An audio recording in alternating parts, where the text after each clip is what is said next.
Question है क्योंकि exam में यही क्वेश्चन आने वाला है। तो इस क्वेश्चन को आप छोड़कर बिल्कुल भी नहीं जाएंगे, चले आना 6 नंबर का क्वेश्चन आने वाला है, भूल कर भी गलती मत कर देना। अच्छे से अगर आप कर लेते हैं तो इसके बाहर आपका पेपर नहीं बनने वाला।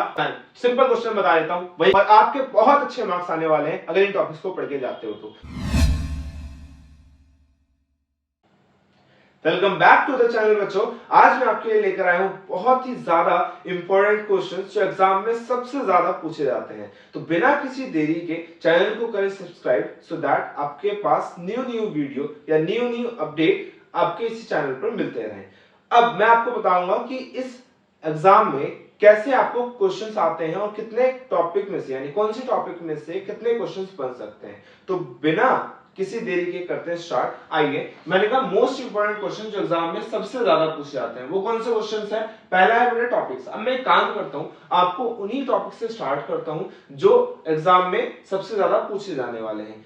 मैंने कहा परफेक्ट कंपटीशन से स्टार्ट करते हैं क्योंकि पीछे से स्टार्ट करते हैं। अगर मैं मार्केट वाले चैप्टर आपको बताऊं तो मार्केट वाले चैप्टर में परफेक्ट कंपटीशन मार्केट, अब इसके अंदर आपका सिलेबस बहुत कम हो चुका है, आपको ज्यादा पढ़ने की जरूरत नहीं है, सिर्फ उतना ही पढ़ना है जितना हमें जरूरत है।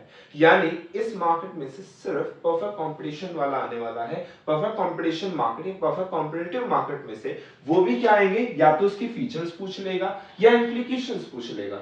एग्जाम में इंप्लीकेशंस कौन से पॉइंट्स से आ सकते हैं सबसे ज्यादा, तो बेटा freedom of entry and exit and homogeneous product, ये पॉइंट आने के चांसेस है जो एग्जाम में पूछे जाते हैं। दूसरी चीज इसमें जो आने वाली चीज है वो है प्राइस सेलिंग। इसको भूलकर भी छोड़ के मत आना, क्योंकि इस प्राइस सेलिंग या प्राइस फ्लोर दोनों में से कोई भी टॉपिक आएगा या फिर इसमें और में से भी टॉपिक आ सकता है। इसके अलावा एक क्वेश्चन बनता है एक्सेस डिमांड और एक्सेस सप्लाई में से। ये दोनों टॉपिक ऐसे हैं जो 100% एग्जाम में पूछा जाता है क्योंकि 10 मार्क्स का ऑलमोस्ट वेटेज रखता है। 6 नंबर का एक क्वेश्चन आ सकता है जिसमें आपको शिफ्टिंग करनी होगी डिमांड की और सप्लाई की शिफ्टिंग करनी होगी। वहीं अगर मैं बात करूं, नेक्स्ट टॉपिक है हमारा जो हमें बहुत अच्छे से तैयार करना है, प्रोडक्शन फंक्शन। प्रोडक्शन वाला चैप्टर आपने पढ़ा होगा और उसके अंदर एक टॉपिक है law of variable proportion. Law of variable proportion में से क्वेश्चन आता है और इसके फैक्टर्स पूछे जाते हैं, कैसे किसके कौन कौन से फैक्टर्स है। या फिर लॉ ऑफ वेरिएबल प्रोपोर्शन में 3 स्टेजेस पूछी जाती है, first stage, second stage and third stage. आपको वो अच्छे से करके जानी है क्योंकि इसके अंदर से 6 मार्क्स का क्वेश्चन आता है। एंड देन इसके बाद अच्छा, इसमें एक और चीज मैं आपको बता दूं कि कभी कभी क्वेश्चन 3 मार्क्स से 4 नंबर में भी पूछ लेता है कि इसके रीजंस क्या है, मतलब इंक्रीजिंग रिटर्न टू फैक्टर्स के क्या रीजन है, डिमिनिशिंग रिटर्न टू फैक्टर के क्या रीजन है, या नेगेटिव रिटर्न टू फैक्टर के क्या रीजंस हैं। इसके अलावा आपका बचता है कॉस्ट। कॉस्ट वाले चैप्टर में बच्चों रिलेशनशिप आपको ध्यान देनी है। जो रिलेशनशिप किस चीज में, एक तो आपको हो गया एमसी, एसी एंड एबीसी, ये तीनों टॉपिक पे आपको अच्छे से ध्यान देना है। इनके डायग्राम्स पढ़ने हैं और डायग्राम्स के थ्रू आपको उसका आंसर्स बताना होगा। डायग्राम की प्रैक्टिस कर लेना। माइक्रोइकोनॉमिक्स में डायग्राम ज्यादा है और डायग्राम आप गलत नहीं कर सकते, तो आपको कोशिश करने की डायग्राम कैसे भी सही होने चाहिए, उसको बनाओ, प्रैक्टिस करो सो दैट आपके मार्क्स ना कटे। और इसके अलावा एसी, एएफसी एंड एबीसी, इसमें से भी रिलेशन पूछता है। रेवेन्यू की बात करूं तो इसके अंदर बेटा न्यूमेरिकल, कभी कभी क्वेश्चन कॉस्ट में से भी न्यूमेरिकल पूछ लेता है या फिर रेवेन्यू में से, बहुत इजी है, कोई न्यूमेरिकल्स आप इनको कर सकते हो। एंड देन उसके बाद रिलेशन बिटवीन एआरएमआर, टीआरएमआर, आपके सिलेबस में वैसे तो परफेक्ट कंपटीशन और इम्परफेक्ट कंपटीशन में भी आता है, बट मैं प्रेफर करूंगा कि आप क्या करेंगे, इम्परफेक्ट मार्केट में लेकर जाएंगे। यानी इम्परफेक्ट मार्केट वाला जो रिलेशन है आप सिर्फ वही करके जाएंगे, एआरएमआर में रिलेशन या टीआरएमआर में relation. So next is supply. तो सप्लाई में आपको किस टॉपिक पे ध्यान देना है, law of supply. Law of supply के रीजंस भी पूछ लिए जाते हैं या इनके आपको मूवमेंट में शिफ्टिंग भी पूछ ली जाती है, या फैक्टर अफेक्टिंग सप्लाई। यानी कुछ क्वेश्चंस आएंगे फैक्टर अफेक्टिंग सप्लाई में से कि सप्लाई के बढ़ने के रीजन ऐसे कौन से फैक्टर हैं जो सप्लाई को अफेक्ट करते हैं, ऐसे कौन से रीजन है जिसमें सप्लाई इंक्रीज हो जाती है या डिक्रीज हो जाती है, तो वो आपको पता होना चाहिए। इस टॉपिक पे आप अच्छे से पढ़ लेना। एंड जो मोस्ट इंपोर्टेंट क्वेश्चन है, 6 मार्क्स का क्वेश्चन है बेटा, ये आपको याद रखना कि किसका, producer equilibrium. Yes, producer equilibrium condition MR and MC approach पूछा ही जाता है एग्जाम में। 6 नंबर का क्वेश्चन आने के बहुत ज्यादा चांसेस हैं। इसके 100% चांसेस हो सकते हैं एग्जाम में आने के, तो इसको भूल कर भी छोड़ना मत, ये कैसे भी क्वेश्चन कर लेना। एक क्वेश्चन आएगा 6 नंबर का।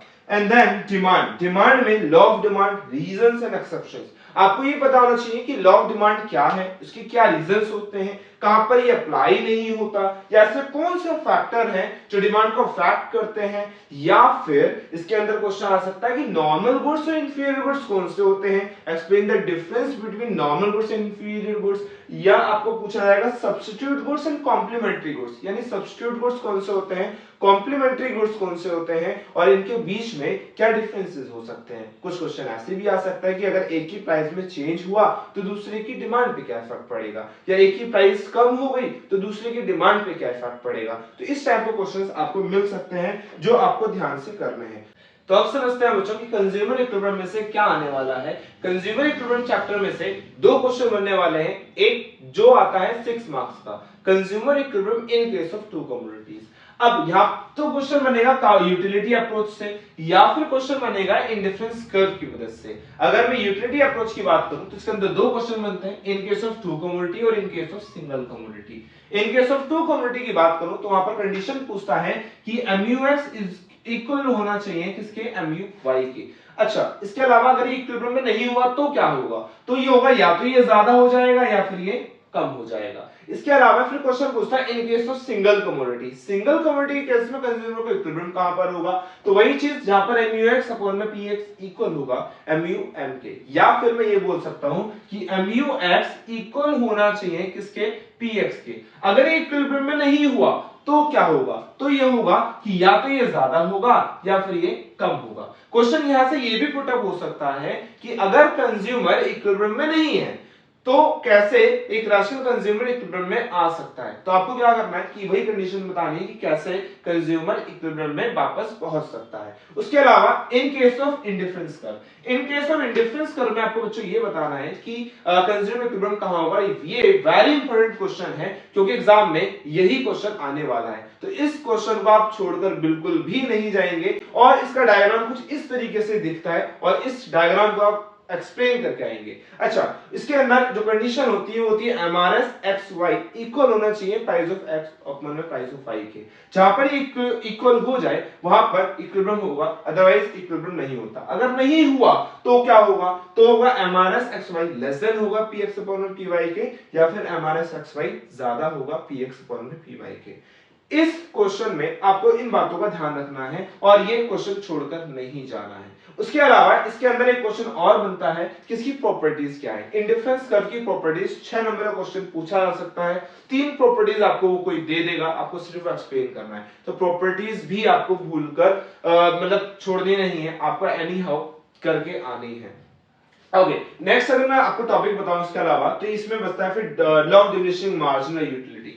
Law of diminishing marginal utility मतलब आपने पढ़ा होगा कि भाई एक ही चीज को बार बार कंज्यूम करते जाते तो उसकी कंजम्पशन कम होने लगती है। तो ये वाला टॉपिक आप पढ़ के जाएंगे। And then difference between budget line and budget set, कि बजट लाइन और बजट सेट में क्या डिफरेंस है प्लस इसकी क्या प्रॉपर्टीज है। तो इन क्वेश्चंस को, इन टॉपिक्स को आप देखकर जाएंगे जो एग्जाम में आ सकते हैं। अच्छा, इसके अलावा मैं आपको एक और चीज बताऊं कि इंट्रोडक्शन चैप्टर, इंट्रोडक्शन मतलब चैप्टर नंबर 1, और चैप्टर नंबर 1 में आपको क्या करना है, प्रोडक्शन पॉसिबिलिटी कर्व कि कहां पर ये शिफ्ट होगा, कब ये शिफ्ट नहीं होगा या मूवमेंट होगा, और इसके अलावा इसकी प्रॉपर्टीज, इसकी कितनी प्रॉपर्टीज हैं जिसकी वजह से ये कैसा होता है, लाइक डाउनवर्ड स्लोपिंग होता है, कॉन्केव होता है। तो आपको यहां पर ये पढ़ के जाना है। उसके अलावा मोस्ट इंपोर्टेंट क्वेश्चन कि इकोनॉमी में सेंट्रल प्रॉब्लम कौन सी होती है, तो what to produce, how to produce and for whom to produce. ये 3 प्रॉब्लम होती हैं और 3 प्रॉब्लम में से कोई भी आपको एक टॉप पॉइंट देगा और वो पॉइंट आपको अच्छे से करके जाना है। ये आपका एक माइक्रो का पूरा सिलेबस है जो आपको करके आना है। मतलब अच्छे से अगर आप कर लेते हैं तो इसके बाहर आपका पेपर नहीं बनने वाला और आपके बहुत अच्छे मार्क्स आने वाले हैं अगर इन टॉपिक्स को पढ़ के जाते हो तो। और कोई वीडियो देखने की जरूरत नहीं है क्योंकि इन टॉपिक्स के साथ आप अपने मार्क्स अच्छे गेन कर सकते हो। तो बिना किसी देरी के फटाफट इसका स्क्रीनशॉट लीजिए सो दैट कि आप इन टॉपिक्स पे प्रिपरेशन कर सकें। तो बच्चों स्टैटिस्टिक्स में समझते हैं कि कौन कौन से क्वेश्चंस आने वाले हैं। तो most important questions in statistics, पहला चैप्टर आपका इंट्रोडक्शन। इंट्रोडक्शन चैप्टर में आपको जो करके जाना है फंक्शंस हो गया, इंपॉर्टेंस हो गया और लिमिटेशंस हो गई। ये तीन चीजों पे आपको वर्क करना है, limitations and last one is कि सिंगुलर सेंस और प्लूरल सेंस में इकोनॉमिक्स को स्टैटिस्टिक्स को बताइए।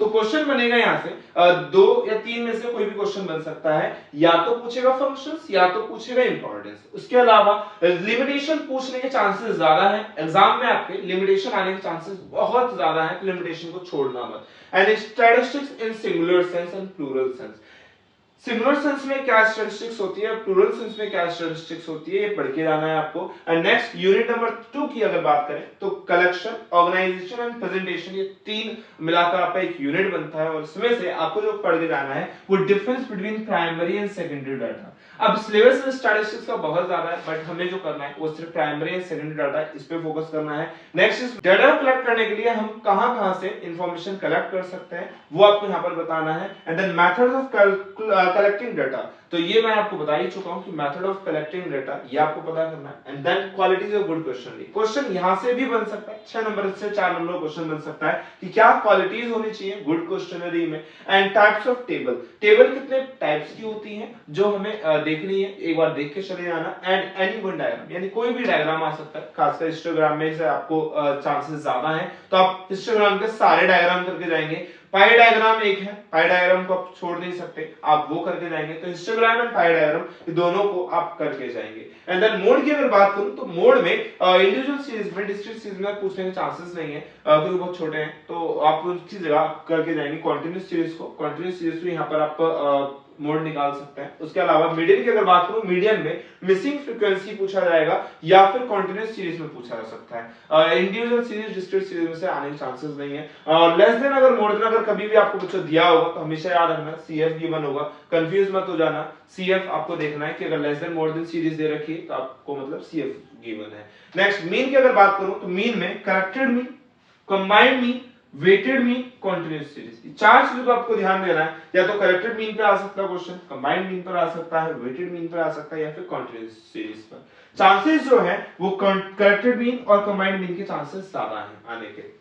दूसरी चीज, अगर कोरिलेशन चैप्टर की बात करूं, कुछ भी मत पढ़ के जाना, कोरिलेशन में सिर्फ कार्ल पियर्सन का शॉर्टकट पढ़ के चले जाना। 6 नंबर का क्वेश्चन आने वाला है, भूल कर भी गलती मत कर देना कि छोड़ दो, नहीं बड़ा बहुत बड़ा फॉर्मूला है बेटा, शॉर्टकट फॉर्मूला है, देखने में बड़ा है बट इजी है, तो आप इसका क्वेश्चन करके जाएंगे। दूसरा रैंक कोरिलेशन, रैंक कोरिलेशन में अगर क्वेश्चन आएगा तो रिपीटेड में आएगा, रिपीटेड रैंक वाला क्वेश्चन करके जाना, क्योंकि इसमें आपका अब रिपीटेड वाला मतलब जिसमें फॉर्मूला बड़ा है, जिसमें रैंक वाला फॉर्मूला बड़ा है, आपको वही करके जाना है। उसके बाद फिर हमारा बचता है कि इंडेक्स नंबर, इंडेक्स नंबर में आपको जो करके जाना है, सिंपल क्वेश्चन बता देता हूं, वही करके चले आना, उसी में से क्वेश्चन आ जाएगा। Laspeyres, pasture, Fisher, Laspeyres, pasture, Fisher, ये तीन मेथड है, तीन मेथड करके चले आना। 6 नंबर का क्वेश्चन आने वाला है, बहुत इंपॉर्टेंट क्वेश्चन है ये। अगर नहीं करके जाओगे, price index number, price index number में तीन चीजें हैं, लेस्पियर, पास्चर, फिशर, तीनों करके जाएंगे। And CPI and WPI, CPI मतलब कंज्यूमर प्राइस इंडेक्स, डब्ल्यूपीआई मतलब होलसेल प्राइस इंडेक्स, ये दोनों टॉपिक आप पढ़ के जाएंगे। तो ये पूरा सिलेबस मैं आपको बता चुका हूं, सारे क्वेश्चन, सारे टॉपिक बता चुका हूं, आपको ये सारे ही टॉपिक पढ़ने हैं और इन टॉपिक के बाहर कुछ भी नहीं आने वाला, सारे क्वेश्चंस इसी टॉपिक में से आएंगे, तो आप इन टॉपिक्स को यूज करके बहुत सारे अच्छे मार्क्स लेकर आ सकते हैं। तो और हाँ, एक और चीज, इसके बाद इस वीडियो के बाद मैं आपको एक कुछ क्वेश्चन की लिस्ट देने वाला हूं या कुछ क्वेश्चन की लिस्ट की एक वीडियो बनाने वाला हूं। उस वीडियो को आप जितना ज्यादा शेयर कर सकते हो कर देना अपने ग्रुप में, अपने स्कूल ग्रुप में, अपने फ्रेंड सर्कल में, सो दैट क्योंकि वो उस वीडियो में मैं आपको बहुत ही इंपॉर्टेंट कुछ क्वेश्चंस लिखवाने वाला हूं, आपको सिर्फ वही क्वेश्चंस करके जाने हैं। 15 से 20 क्वेश्चन होंगे, 22 क्वेश्चन होंगे, आप उन क्वेश्चनों को करेंगे एंड देन आप अपने एग्जाम में देकर चले जाएंगे। तो जब तक ये टॉपिक पढ़ना स्टार्ट करो, जब तक वीडियो नहीं आ रही है, और जैसे ही वो वीडियो आती है सारे क्वेश्चंस पढ़ लेना, वो देख लेना और उसी में से आपके सारे क्वेश्चंस फंसने वाले हैं। तो सब्सक्राइब करो जल्दी फटाफट जाकर, सो दैट वो वीडियो आप मिस ना करो। All the best.